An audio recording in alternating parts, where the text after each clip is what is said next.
Hello, Kansas City. Hello, America. And hello to the world. Welcome to episode number 6 of the Heart and Goal podcast. My name is Nate Bukaty, joined by my co-host today, Graham Zusi. Graham, what's up?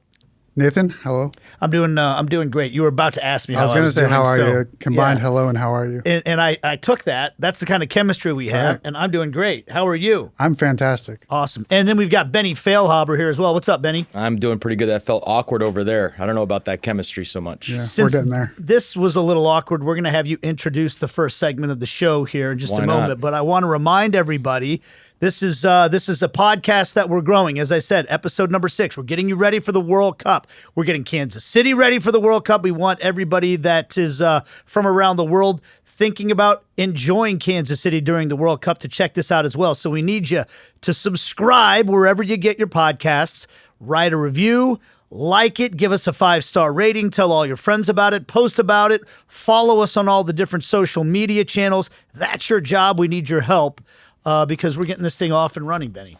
I know, and I've been doing that myself. I saw a couple of memes or reels or however you want to call it of Zeus giving me a nice hug. I think they kind of cut that a little bit, though, didn't they? I was a little disappointed they didn't throw the kiss in there. They didn't see the whole Kiss on the thing cheek. that happened there. We might have to edit that out now because they're not supposed to know about the kiss. Right. Well, they know now.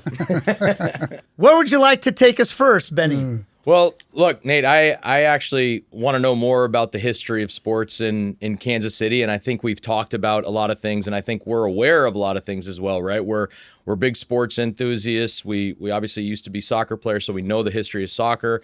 We know about the Chiefs, the Royals, but I'd like to get a little bit more about the history of baseball in Kansas City. Do you know much about it? I know a thing or two, and I know that some of the richest history in all of the world of baseball comes from Kansas City. So we're going to talk to one of the most important members of that history. Bob Kendrick, the president of the Negro Leagues Baseball Museum, is going to join us here in a little bit. And you know what? Royalty is a big thing in Kansas City, Benny, because if you think about the names of the teams, you've got the Royals, the Kansas City Monarchs from the Negro Leagues, and we're going to talk a little sports royalty in Kansas City. Yeah, I'm looking forward to it. I took my family actually to a minor league baseball game, and remind me the team name are the Monarchs. Yep. I went to a game there at the old. T-Bones. Did you ever play at that I did. stadium? Okay, Yeah. I never played there, but I got to go there, man. and it was a a treat. very homey, stadium, very close. My kids were there. We actually caught a foul ball. And so it was really interesting to just be a part of that. I'd never gone to a minor league baseball game before. And that was a lot of fun. So I'm excited about the history, obviously the Negro Leagues that used to be playing here in Kansas City, one of the teams. And what was the name of the team? The Kansas City Monarchs. Monarchs. Oh, the Monarchs. So they brought the Monarchs back. I didn't know that. Yeah. I didn't know they transitioned Partnership. the Yeah. name as well. Yeah. Okay. So yeah, I'm really excited to learn more about that. Well, let's learn a little bit more about the history of royalty and sports in Kansas City. We got a little true-false game to play here. You've got. I'm always good at Yeah. general trivia here. Okay. Well, let's see how good you are. You can go Because you have first. the answers on What do you mean? I'm giving the questions? We're gonna rotate. Oh, well, if I give the question, I know the answer. Or do I not know the answer? It's on the piece of paper there. So I do know the answer. Yeah. All right, here we go. The Cowboys played for the Union Association at Association Park in 1884, 1886. Let's try this again. Let's Let's start try over. this again. You're giving us the answer. I gave you I thought it was Jeopardy. Is it not Jeopardy? You Who come up is- with the question. Who is? I don't even All right. see the who is, though. No, I was going See where it Jeopardy. says T/F? Yeah, I do see that. stands for true or false. Is this going to be on the podcast? Well, we'll the see part what- where you make me sound stupid? I don't think you need any help right now, Benny, to Okay. be Zero help perfectly needed. honest. All right, well, we're All just right. going to keep going here. Let's kick this off. All right, here we go. For the first question in the true-false category, the first recorded professional team that called Kansas City home was the Kansas City Cowboys in 1884. Well, since you gave us the answer 30 seconds ago, I'm going to say true. Am I right? Going out on a limb yeah, there. real Baseball team called the Cowboys in the 1880s, I think we've just found out. So that's interesting. Would you I like- didn't know that. You didn't? I didn't know No. that either. All right, well, you not guys know both got it wrong then. This, And I'll give you now the full version here. It is true, in fact. The Cowboys played for the Union Association at Association Park in 1884, 86, and then 88 through 89. And unfortunately, the league folded the first time, and then the team folded the second and third time. So there you go, a little bit of history. Okay, so let's stick with baseball. I'll take question number 2. True or false? The Kansas City Royals were the first Major League Baseball team to call Kansas City home. I'm going to go with false. Do you have an idea of who the other team might have been? I don't know the answer, but based on what we were just talking about, I agree. feel like seems likely that there was another one. Something It's like a before. little bit of a trick question, Yeah. where everybody would assume it's the Royals, but it's not. I actually did know this one. It was the Kansas City Athletics. Oh, Charlie yes. Finley had the team here before they moved to Oakland. moved Oh, to it is Oakland. the Oakland team. Yeah. Yeah, The same franchise. absolutely. Yeah, and I knew that because my dad, was a fan at the time, and he cheered for the Yankees instead of the A's because he said that Charlie Finley always treated the team kind of like a farm club. They would just sell their best players. And gosh, there's a quote I wish I could look it up right now. Charlie Finley had some not so nice things to say about Kansas City when he moved the team. Said it wasn't a big league town. Made a lot of jokes about how Kansas City wasn't fit for a Major League Baseball team. And he was clearly proven wrong. But yeah, 1955 to 1967, the A's, I believe, were Philadelphia, then Kansas City, then Oakland, then Sacramento, and now they're going to Vegas. So it wasn't Kansas City. I don't think that was the issue original for the issue. A's. Got it. They haven't Okay. found a home very well. All right, well, I think we both got that right, correct? We Yep. got it right. You All guys right. are right. Next question, I'll take it. True or false? Kansas City was once home to a NHL team. I want to say that's true. Is that true, Nate? Yeah, absolutely true. You Yeah, would the know Kansas this City one. Scouts. Oh, that's Yes. what it is. I did not know that. Yeah. I thought maybe it was another franchise that moved around. Yeah, For I some don't reason, I remember had what the- happened to the Scouts, but Okay. that was the NHL So I've team. got that answer for you, Nate. The Kansas City Scouts called Casey home from 74 to 76 before moving to Denver and eventually to New Jersey to become the Devils. No way. So it is the same franchise. Yep. Wow. So what I remember from a hockey standpoint when I was a kid was there was a team that played at Kemper Arena called the Kansas City Blades, and they were a minor league team that was an affiliate with the San Jose Sharks. And my buddies and I used to go to the Blades games all the time, which was super fun. But Well, yeah, that reminds I me never of got a to go to video the game NHL. called Blades of Steel, Yep. which I used to Oh, play yeah. on NES. Nintendo. Yeah. Yeah.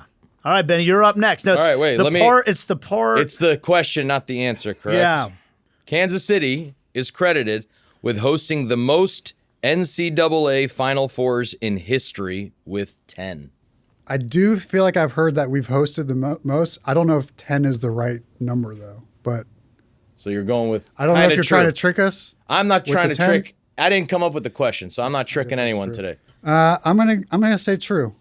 Yeah, I know that they've hosted. We have hosted the most Final Fours because do you guys know what building? It still exists. Is it Kemper? Not Kemper. It's not the old Sprint, the new T-Mobile. Nope, that wasn't around when because they started moving it. Kansas City hasn't hosted one in a long time. The last one was actually when the Kansas Oh, Jayhawks I have an idea. won in I have an idea. 1988. Where the Comets play. Nope, that place is fairly new as well. Independence, yeah, it's downtown. Really? Municipal Auditorium. Oh my God! I don't even know what that is. Oh man, it's a historic building. It's a great place. Have I been there and just never realized it, or You have can I go never there. seen There's it? concerts there sometimes. UMKC sometimes will play some games there. Where is it downtown? It's right across from Barney Alice Plaza from the big Marriott there downtown. Really? Yeah. I've stayed at that Marriott before. It's right across the plaza from there, and it's a really cool old venue. But yeah, they used to host the Final Four every year back when everybody traveled by train. Okay. Kansas City being right in the middle of the country. But once they moved the last one though was at Kemper Arena, the last one in Kansas City when Kansas upset Oklahoma in 1988 to win the national championship. Oh, nice. Oh, As yeah. as a That's KU fan, I remember that one. Danny and the historic Miracles. game, yeah. But after that, they moved the Final Fours to the big arenas or to the big football stadiums and everything. So until I guess the Chiefs move into their new place, maybe we'll get another Final Four Well, here someday. here's the final answer here. You guys are both correct. Casey has hosted 10 times, but until the T-Mobile Center can seat at least 30,000 people, we'll be waiting to host number 11. That's why I'm saying if they put a dome in for the Chiefs, that could be the venue that brings the Final Four back to Kansas There City. you go. That was pretty good. I think we did all right there. That's some interesting start history to the that you day, guys but didn't know. I think though. We can't be perfect, you know. we can only be human. Right, and we learn and we grow. So That's right. on that note, when we come back, we will be joined by the president of the Negro Leagues Baseball Museum, one of the true treasures in Kansas City, Bob Kendrick, coming up next on the Heart and Goal podcast. And we continue with episode 6 of the Heart and Goal podcast, Heart and Goal, because we're exploring Kansas City and what makes Kansas City such a special place as the world is about to come to KC for the World Cup this summer. And that Heart KC logo is one of the most iconic symbols of the pride and heart that exists in this town. And a lot of people might not know that the origin of that logo was the Kansas City Monarchs, one of the true crown jewels in the history of this amazing city. And to help us talk about that history is the man who knows it better than anybody, the president of the Negro Leagues Baseball Museum, Mr. Bob Kendrick.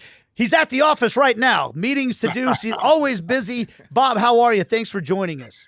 Oh, man, I'm doing great. Thank y'all so much for having me on the show.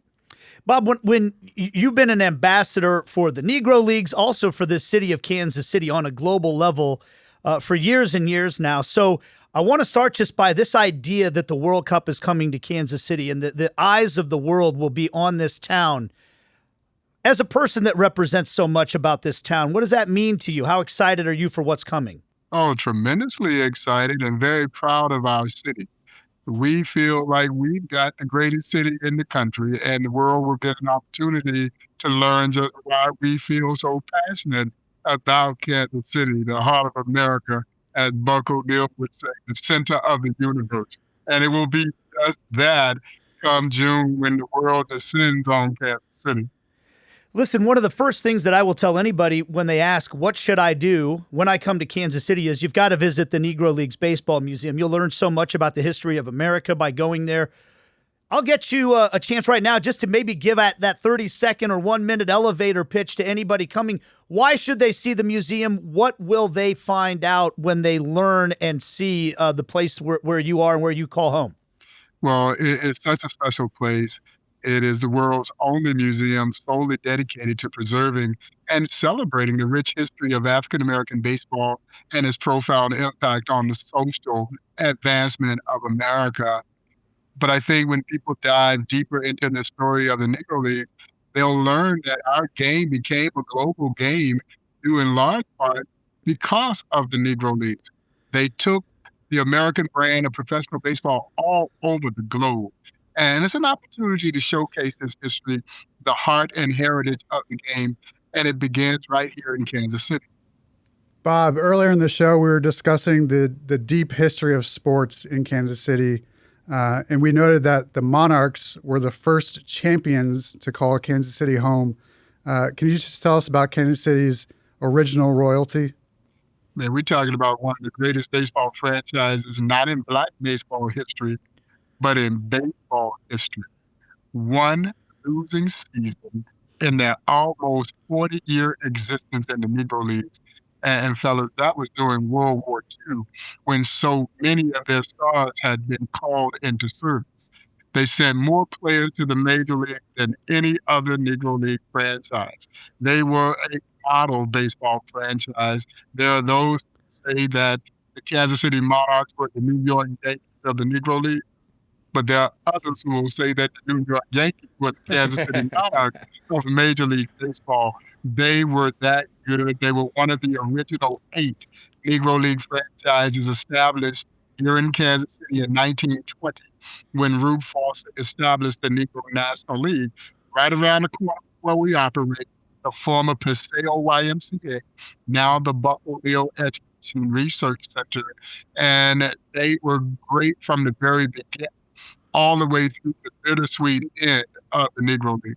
You know, Bob, I think that's a huge part to the story, right? It's not just that the Monarchs were this incredible organization. It's that this city was the genesis of the Negro Leagues forming. Yeah. And there's so many different points in Kansas City history where something innovative happened that didn't happen anywhere else in the country, and then the rest of the country kind of followed suit. I'm curious why you think that is, and how do the Negro Leagues maybe represent that? Well, they certainly represented beautifully. As I mentioned, Negro Leagues were established here in Kansas City on February 13, 1920, led by Andrew Foster. Now, to be full disclosure, the initial meeting was supposed to happen in Indianapolis, and it got canceled. And when they reconvened, they came here to Kansas City. Perhaps it was a little bit more centrally located for those Midwestern-based teams, and they meet at the Sale YMCA, and history was absolutely made with the establishment of the first successful organized Black baseball league. And then, as you guys know, the Negro Leagues would operate for the next 40 years, from 1920 until 1960. So Kansas City was at the heart of this, and it helped create one of the greatest professional baseball stories, but it's also one of the most inspirational stories in the annals of American history. And it's all based on one small, simple principle. You won't let me play with you in the major leagues, then I'll create a league of my own. And that really was what drove this whole episode to say we will create an independently owned Black baseball version of Major League Baseball, and it will be tremendously successful. And it was just that. It created or provided a playing field for some of the greatest Black and Hispanic athletes to showcase their world-class baseball abilities. And it did put the attention squarely on Kansas City. And now this museum represents that history, and the attention is still squarely on Kansas City.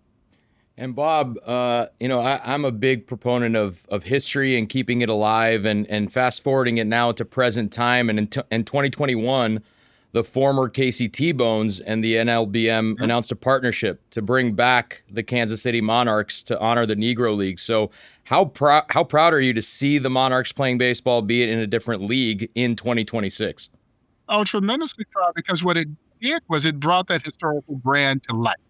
And I think as a museum, as a cultural institution, like the Negro Leagues Baseball Museum, you're always striving to create relevance. How can I make history relevant to what is happening in the lives of people today, and particularly young people? And so while this brand was our flagship brand, and we're obviously as protective of it as we possibly can, to have those young, aspiring professional ball players put those uniforms on, it brought back the spirit of Satchel Paige and Buck O'Neill and Willard Brown and the great Jose Mendez and Bullet Rogan, all these legendary Negro Leaguers who had played here in Kansas City.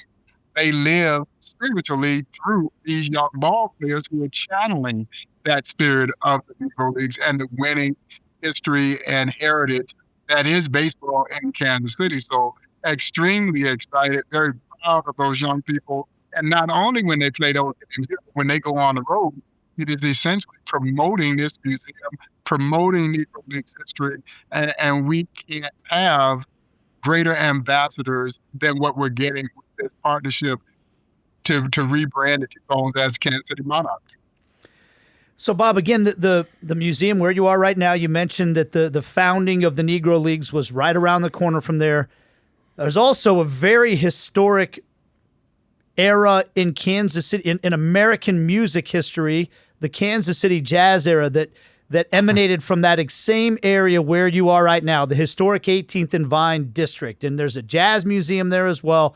And I think for people, again, that are going to be visiting Kansas City, why is that area so important? What will they find in addition to the museum when they come there?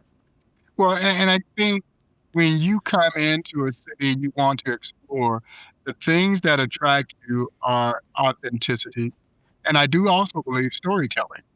And those things essentially originate here at 18th and Vine. We're talking about one of the most authentic historical experiences in Kansas City.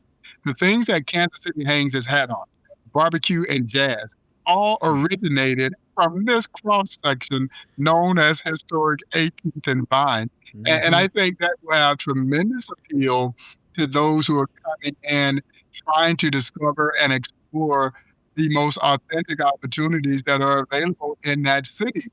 And jazz and baseball went hand in hand.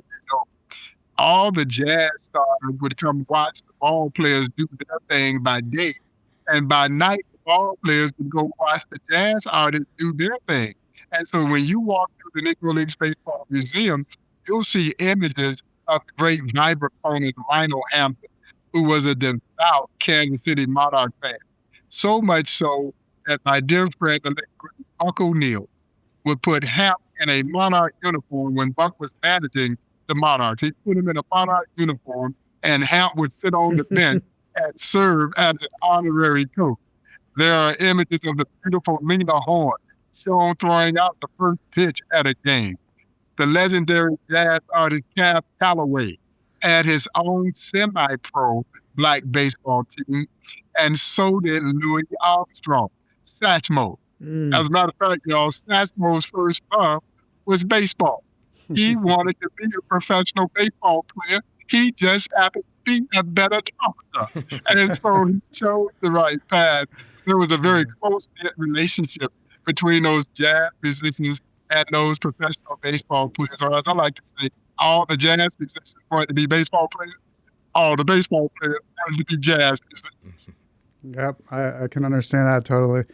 Bob, last year it was announced that the Negro Leagues Baseball Museum will be undergoing a massive $35 million expansion. Can you tell us a little bit about that project and what we can expect to see? Yeah, and the price tag keeps going up, man, every day. Every day. It started off at 35, it's about 40 now. All right. And we got to hurry and get this place built because, like I said, the price is going up every single day. But I couldn't be more excited about having to raise about $40 million because this museum, as you all know, started in a little tiny one-room office in 1990. With guys like the late great Buck O'Neill and other local Negro Leaguers who were still with us at that time. Sad to say they all passed on, but they literally took turns paying the monthly rent to keep that little office open. And as I like to say, with it, our hopes and dreams of one day building a facility that would pay rightful tribute to not just one of the greatest chapters in baseball history, but what now thousands upon thousands of people each and every year discover one of the greatest chapters in American history. And that's the rich, compelling, inspirational story of the Negro Leagues. And so along that journey, we moved from that one-room office to our current home, which is about 10,000 square feet of exhibit space. So it's not an overwhelmingly large footprint, but within those 10,000 square feet is a lot of information and is beautifully curated. And of course, today we are recognized as America's National Negro Leagues Baseball Museum as deemed and designated by the United States Congress in 2006. And so it's been an amazing journey for a little museum that no one gave any chance of succeeding. And now we're on the cusp of building the nation's first Negro Leagues campus as the gateway into historic 18th and Vine and an international headquarters for both Black baseball and social history. The new project will include the renovated Purcell YMCA, which becomes now the Buck O'Neill Education and Research Center, a new 35,000 square foot Negro Leagues Baseball Museum, and we also announced our partnership with Grayson Capital to build a Marriott Tribute Hotel aptly named the Pennant that will be built into the new Negro Leagues Baseball Museum. So you can see why I'm excited about what I think is going to be a dynamic, transformative project that will just set the stage for future growth, not only here at 18th and Vine, but also for our great city as well. Man, talk about Kansas Cityan, right? Isn't that something that you said though, Nate? That Kansas City always takes something that not everybody believes in and turns it into something unbelievable like this is, and so that's fascinating. That story that it used to be preserved by the players themselves, and now the $40 million expansion to it. And I'll tell you what, a lot of those players are now finally in the Baseball Hall of Fame, and it really is true. If you think about Lamar Hunt, if you think about, there's a lot of different points through the course of Kansas City history where somebody had an idea that seemed far-fetched or unlikely to succeed. The founding of the Negro Leagues being one of those as well. Mm-hmm. But somebody believed in it so much that through all kinds of adversity and skepticism and challenges, they just kept going until finally it clicked because they believed it would work. And this man, Bob Kendrick, is at the top of that list because of the passion you've had for the Negro Leagues for so long, Bob. But I know every time I try to talk to you about that, you deflect it back to Buck O'Neil, and that for good reason. A man who should have seen his name go in the Hall of Fame when he was alive, and it finally did go in the Hall of Fame. But this is a man, Bob, that where would we be in terms of this process without Buck O'Neil? And why was he so significant to not only the museum itself, but to honoring the legacy of all these great players who we all understand were the best baseball players in the world? Yeah, no, I affectionately call the Negro Leagues Baseball Museum, Nate, the house that Buck. In New York, at Yankee Stadium, the house that Root built. In Kansas City, you got the Negro Leagues Baseball Museum, the house that Buck O'Neil built. And I say that with no disrespect to any and everyone who has had a hand in helping shape this great institution, but you kind of alluded to it. It would not have happened without the tireless leadership of Buck O'Neil, who dedicated the last 16 years of his life as the volunteer chairman of the Negro Leagues Baseball Museum. And of course, Buck kind of catapulted into national stardom during his appearance in Ken Burns' epic documentary on the history of baseball. And Ken Burns will be the first to tell you that Buck literally stole the show. As I like to describe it, you had this very charming, gentle man who was telling these wonderful stories about baseball to baseball fans that they had never heard before. And fellas, he was doing it with a twinkle in his eye and a smile that lit up the screen, and America fell in love with. And Bob, to give that platform to some of those players, because I know that we've talked about the late, great Buck O'Neil, and deservedly so. What are some of those famous ball players to call Kansas City home during the Negro Leagues era? Well, the first superstar, one of the first two superstars of the Negro League, was Wilbur Bullet Joe Rogan, and I think along with the great Oscar Charleston. But Wilbur Bullet Joe Rogan was a star pitcher. He was one of the great two-way stars of the Negro League. The thing that I love about the by the name of Shohei Ohtani is that he has opened up the opportunity for me to talk about the great two-way stars of the Negro League. And Wilbur Bullet Joe Rogan was one of the Negro League's first great two-way stars. Wilbur Bullet Joe Rogan is in the National Baseball Hall of Fame, a legendary pitcher. He pitched with a no wind-up delivery, and yet his nickname was Bullet because he got it up in a hurry, and he literally put the sink at you. But when Bullet Rogan wasn't pitching, he played the outfield and hit cleanup for the Kansas City Monarchs. Now, let me tell you, you don't just hit cleanup for the Kansas City Monarchs. You got to be able to rake if you hit in the cleanup position. And in the beautiful vernacular of the legendary Leroy Sage, who could have only said it this way, he would say to Bullet Joe Rogan that he is the onlyest ball player that I ever seen, I ever heard of, that pitched and hit in the cleanup position. And of course, I just wrote an op-ed for the Kansas City Star as we are now in the middle of the World Baseball Classic, talking about the legendary Cuban pitcher, Jose Mendez. They nicknamed him the Black Diamond. And Jose Mendez is also in the National Baseball Hall of Fame. He was a manager. He managed the Kansas City Monarchs, and along with Bullet Rogan, helped the Monarchs win the inaugural Negro League World Series in 1924. And then the great Hilton Smith. Hilton Smith, another one of those great two-way stars. And Hilton Smith earned a nickname as Satchel Shadow. And I oftentimes say, and it's probably not the right word, but that he had the misfortune of being on the same team that Satchel was on. Because when Satchel Paige walked in the room, you knew he was in the room. And if you didn't know he was in the room, he was going to let you go. He was in the room. But Hilton Smith was the polar opposite.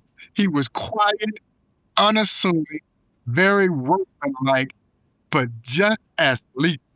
And Hilton Smith, guys, did something that I don't think we will ever see done in the game of baseball again. He won 20 games or more, 12 consecutive years. Buck O'Neil says the greatest curveball he ever saw. Hall of Famer Monty Irvin would say that you could know his curveball was coming, and the break on it was so sharp that you still couldn't hit it. And he threw he threw the big 12 to 6 breaker, and he threw what he called a tight curveball. Today we'd call it a slider, where he dropped down about 3/4, but everything with pinpoint control. And he too, when he wasn't pitching, he played outfield and won the Triple Crown in the Negro Leagues in one season. The great Willard Brown. Willard Brown is in the National Baseball Hall of Fame, and the legendary Josh Gibson nicknamed him Home Run Brown. And let me tell you, if Gibson nicknamed you Home Run, then you probably got some power. And Willard Brown was a 5-tool superstar for the Monarchs. But he was also one of those great Negro League stars who became huge in Spanish-speaking countries like Puerto Rico, where in Puerto Rico, he won the Triple Crown twice. His Puerto Rican Major League home run record of 27 in 60 games still stands to this day. And in Puerto Rico, guys, his nickname was Este Hombre, that man. Now, I guess the young people today say I'm him, but Willard Brown was Este Hombre, that man. Yes, indeed. That's just a sampling of the great talent that was there, with the Monarchs, man. They produced some legendary ball players, and we're excited to be able to tell their stories.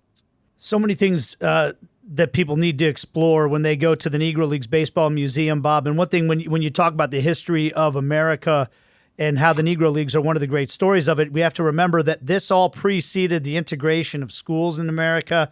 And in so many ways, it started with baseball. Baseball set the tone for the United States to integrate the country. And I want to come back to the World Baseball Classic that's going on right now, as you mentioned. I was lucky enough to go to one of those games when the U.S. played Venezuela in Miami back in 2023. And what I saw was a celebration that you don't normally see in Major League Baseball. The fans are banging drums and singing songs through the entire game, which is something we see in the world of global football or soccer a little bit more. And the Negro Leagues have such an important part in that global nature of baseball. Guys that were not allowed to play in the big leagues from other countries. You mentioned some of the Latin American players. So now to have the World Cup coming to Kansas City, and the Negro Leagues tie into the global nature of baseball. Can you kind of bring it all home for us now and what that means to you, what that means to the city, and what that means to the Negro Leagues Museum? Yeah, no, you hit the nail right on the head, man, because our game is a global game today because of the Negro Leagues. Now, not many people knew this.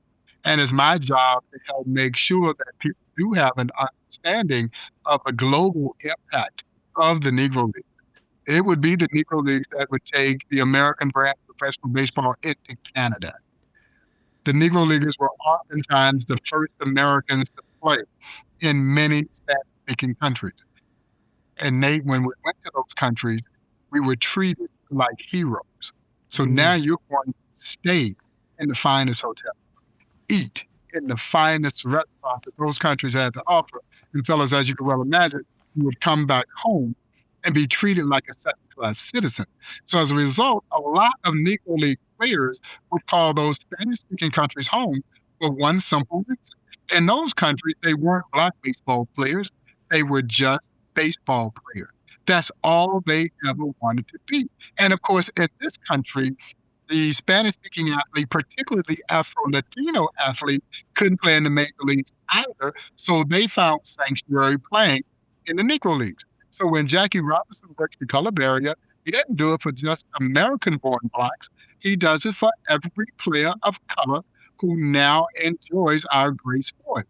And of course, one of the most eye-opening facts around the Negro Leagues is that it was indeed the Negro Leagues that would introduce the American brand of professional baseball to the Japanese, going all the way back to 1927. That is 7 years before Babe Ruth and his All-Americans would go to Japan. Now, they've been commonly credited with having taken the American brand of professional baseball to the Japanese, but it's not true. It was a team called the Philadelphia Royal Giants who would go to Japan in 1927, play a 24-game exhibition series.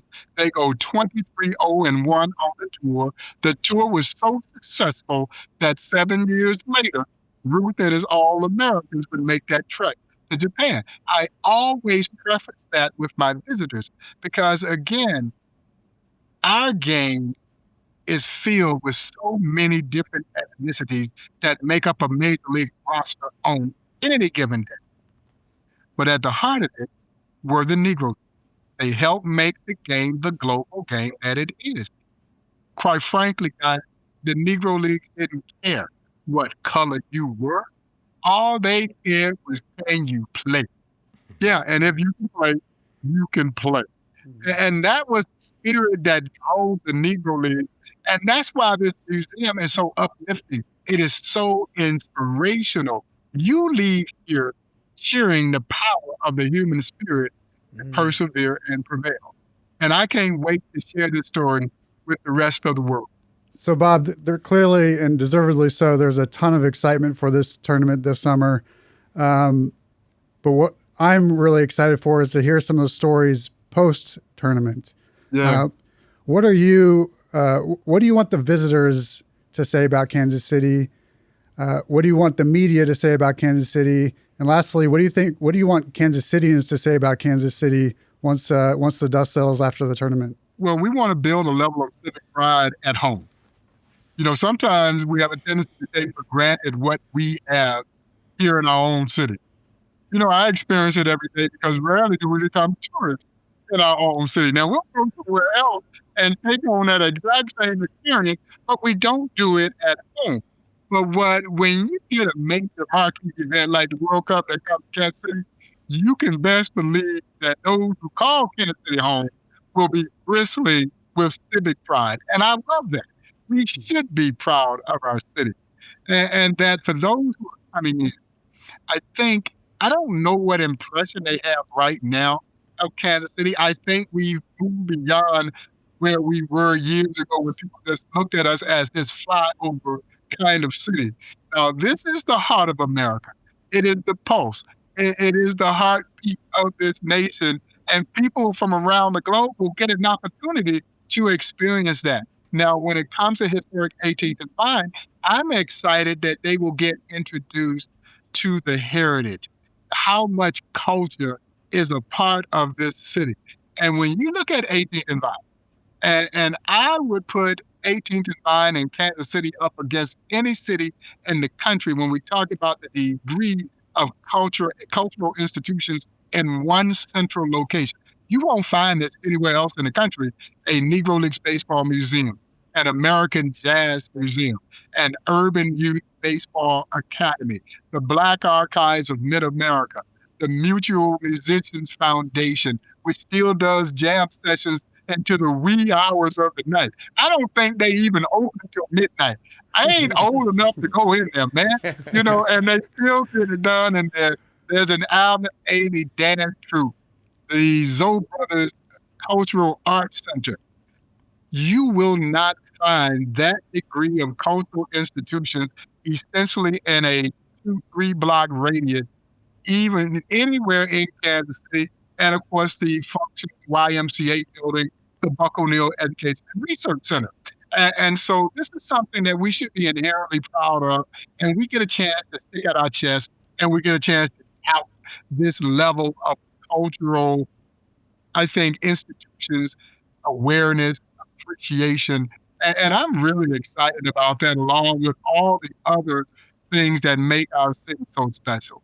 Well, you're the onlyest man that could make the Negro Leagues as special as it's been in honoring Buck O'Neill's legacy and everybody else that belongs in the Hall of Fame, and to have that memory existing in perpetuity.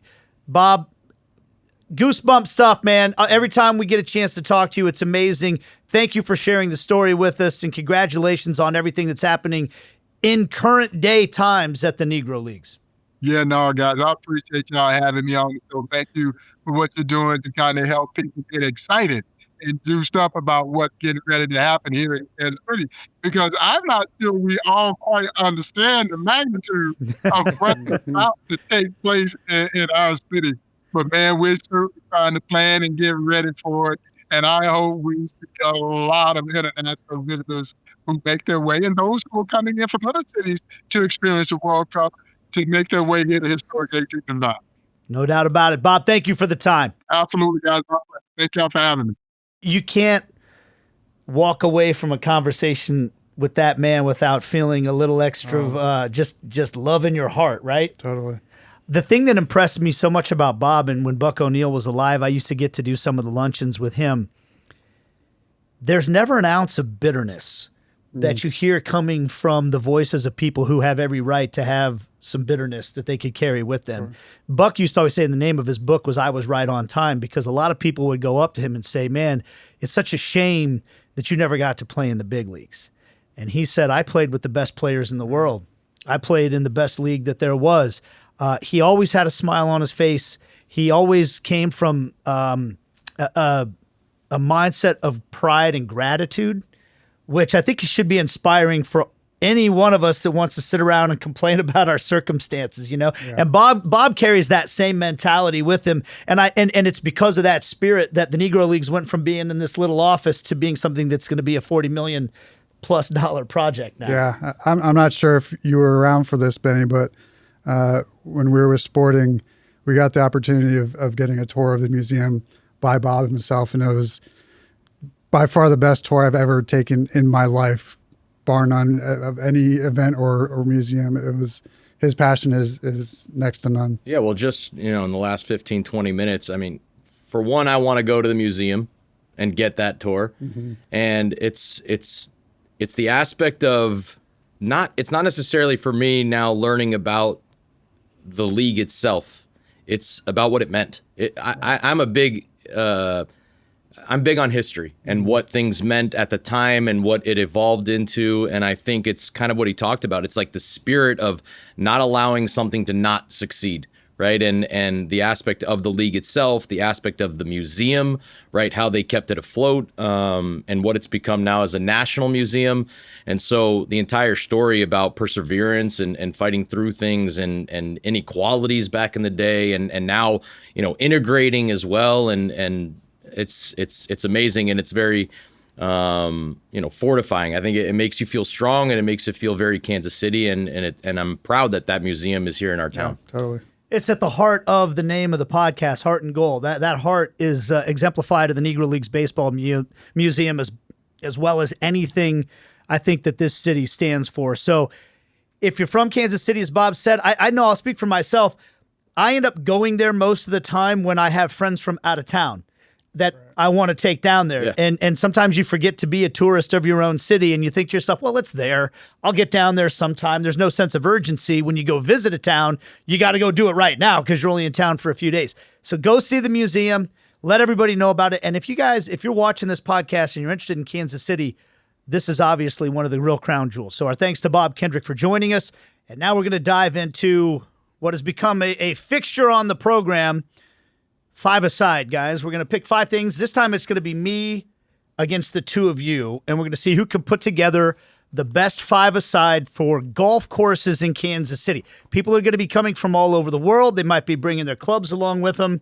We all have played some golf together. Mm-hmm. Benny kind of got me into golf, actually. I don't know if you know that, Graham. Yeah, he's responsible for many things, and one of them is turning me into a golf person. So you guys, I'll let you go first.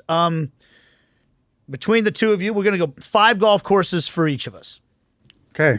Benny, I think we landed on a good one that we both enjoy quite a bit. The National Golf Course up in Parkville.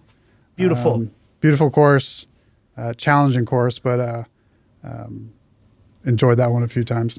I'll tell you this, too. If you're coming to visit the Midwest, you think Kansas is flat, the National's on the Missouri side.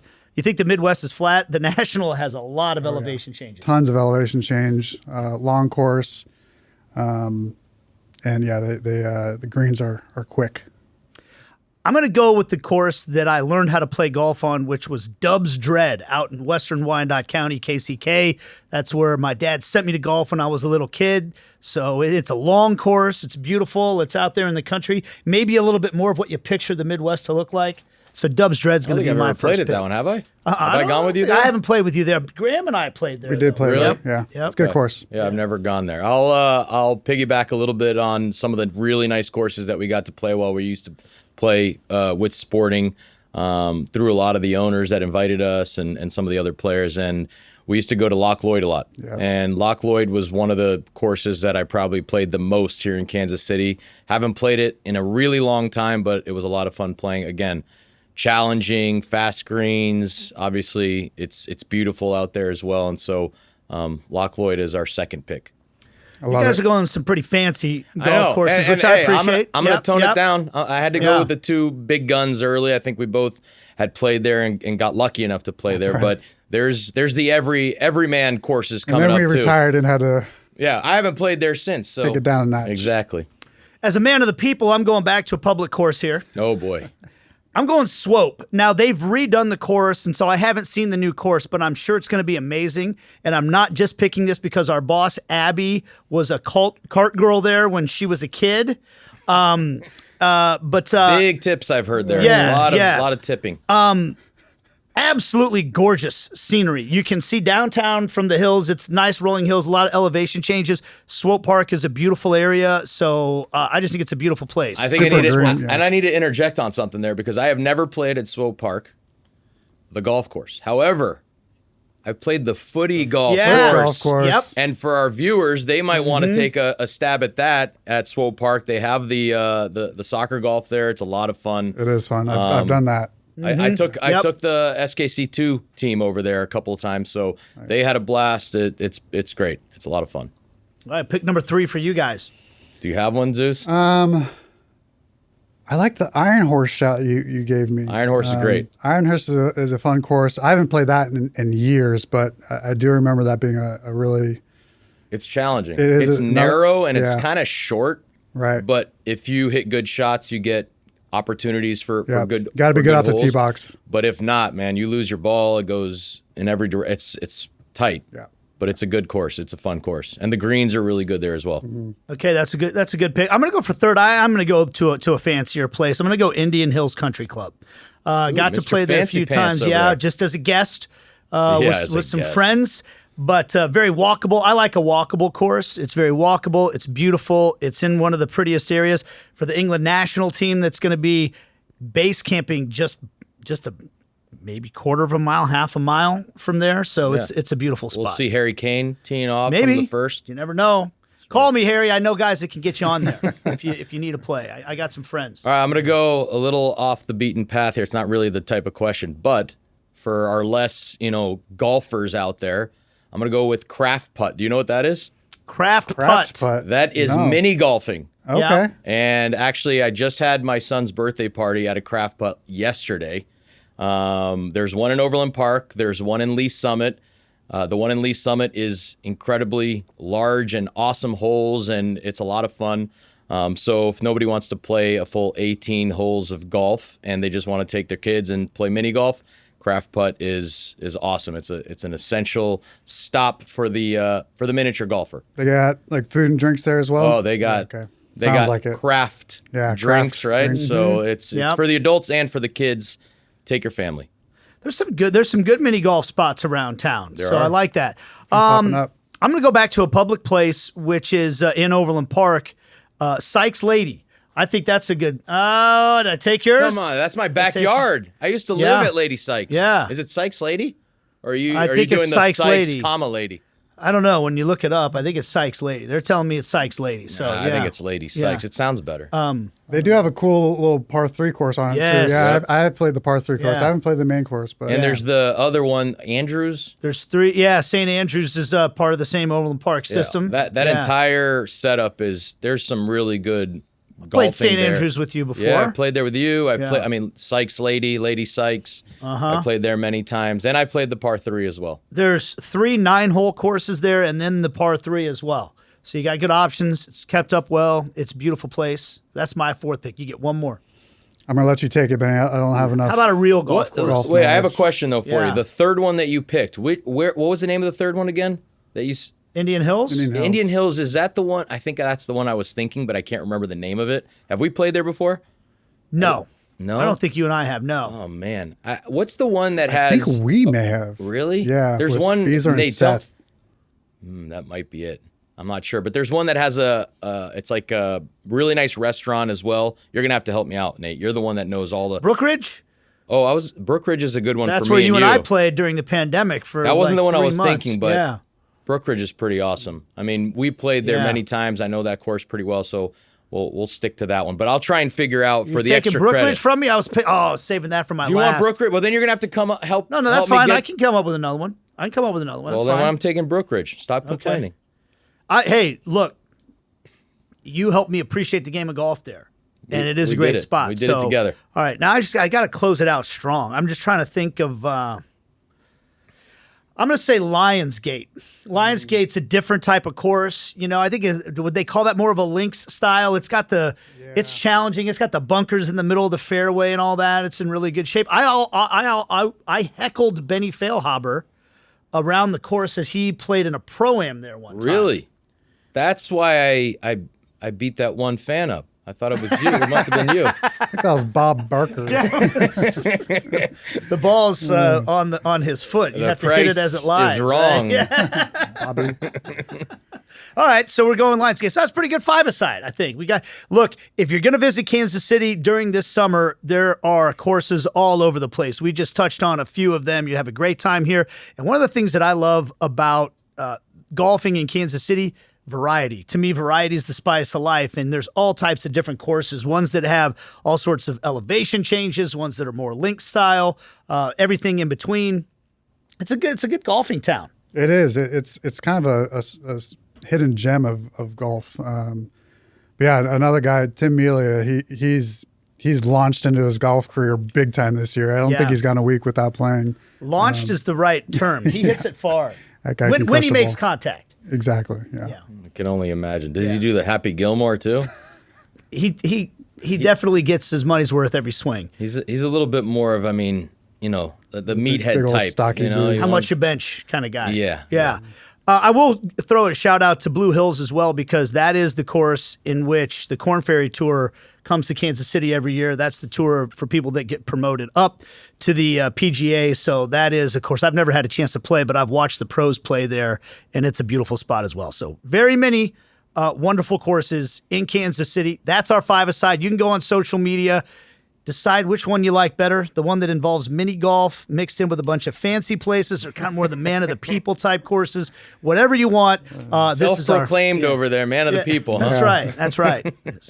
Benny Feilhaber up running from for his office. ivory tower over here doing the show. All right, so that's going to do it for the latest edition of the Heart and Goal podcast. This is episode 6. We're getting closer and closer, ladies and gentlemen. Less than 100 days away from the World Cup coming to Kansas City. So make sure you help us get the word out. Follow us, like us, subscribe, give us a 5-star review, and help us repost all the stuff on social media, all the different social media platforms as well. Benny, thanks for being here today. Thanks for having me, man. I thought I was a host. I'm What not am I, having a you. guest You're- or yeah, we're something? having each other. You know, I'm just here. Thank Yeah. you for being here. I You're appreciate welcome. it. And you too, Zeus. Come on, guys. We'll see you next time on the Heart and Goal podcast.